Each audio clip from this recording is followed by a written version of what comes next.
Sealdah station থেকে সবাইকে জানাই সালাম ও শুভেচ্ছা। কলকাতা থেকে আমরা দার্জিলিং এর উদ্দেশ্যে রওনা করলাম। আমাদের ভ্রমণের উদ্দেশ্য সান্দাকফুতে যাওয়া।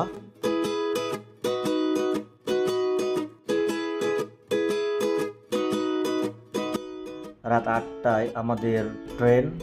দেখছেন এখানে সকল ট্রেনের সময়সূচি।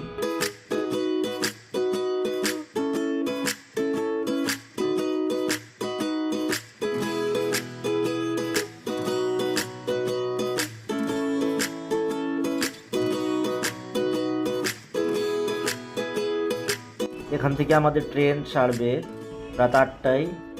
এটাই আমাদের ট্রেন।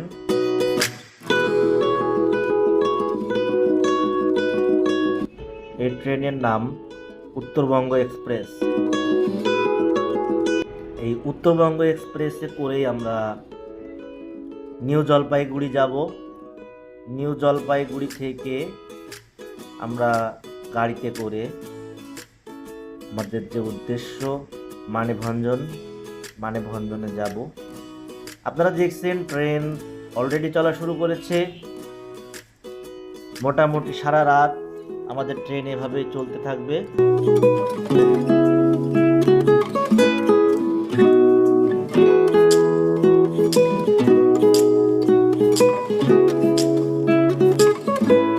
সারা রাত নির্ঘুম, অর্ধঘুম এবং কখনো কখনো গভীর ঘুম, এভাবেই রাতটি পার হলো। সকালের সূর্য আমরা নিউ জলপাইগুড়ি স্টেশনে নেমেই দেখতে পেলাম। চমৎকার একটি আবহাওয়া। আমরা যখন কলকাতায় ছিলাম তখন অত্যন্ত গরম ছিল এবং বৃষ্টি ছিল। তো এখানে আসার সঙ্গে সঙ্গে আবহাওয়াটা চেঞ্জ হয়ে গেছে, যদিও বা রাতে আমাদের ট্রেনের ভিতরে শীত লাগছিল। খুবই চমৎকার একটি আবহাওয়া, হালকা হালকা ঠান্ডা, বেশ মজাই লাগছে জলপাইগুড়িতে এসে।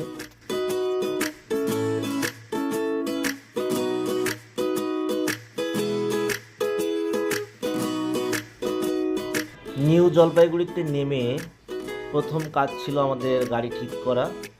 আমরা মানেভঞ্জন পর্যন্ত যাব, কিন্তু মানেভঞ্জনের কোনো গাড়ি আমরা ডিরেক্ট গাড়ি পাচ্ছিলাম না।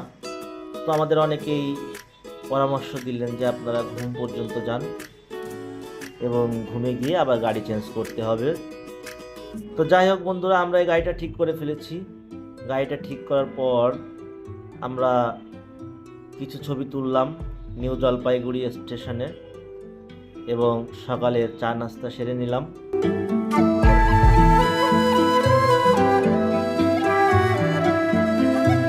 কিছুক্ষণ পরেই আমাদের গাড়িটা চলা শুরু করলো। যতই সামনে যাচ্ছি ততই প্রকৃতির রূপ এবং রং চেঞ্জ হতে শুরু করলো।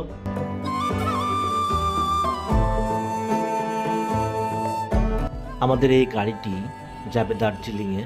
তো আমরা ঘুম পর্যন্ত যাব। ঘুমে আমাদের নামিয়ে দিয়ে এই গাড়িটি সোজা দার্জিলিং চলে যাবে এবং ঘুম থেকে আমরা আরেকটি গাড়িতে করে আমরা মানেভঞ্জনে যাব। মানেভঞ্জনে গিয়ে আমরা দুপুরের খাওয়া শেষ করব। খাওয়া শেষ করে তারপরে আমাদের মূল যে গন্তব্য সান্দাকফু, মোটামুটি বিকালের দিকে আমরা সান্দাকফুতে পৌঁছাবো বলে আশা রাখি। চা বাগানের বুক চিরে আমাদের গাড়িটি এগিয়ে চলেছে। আর একটু সামনেই পাহাড়।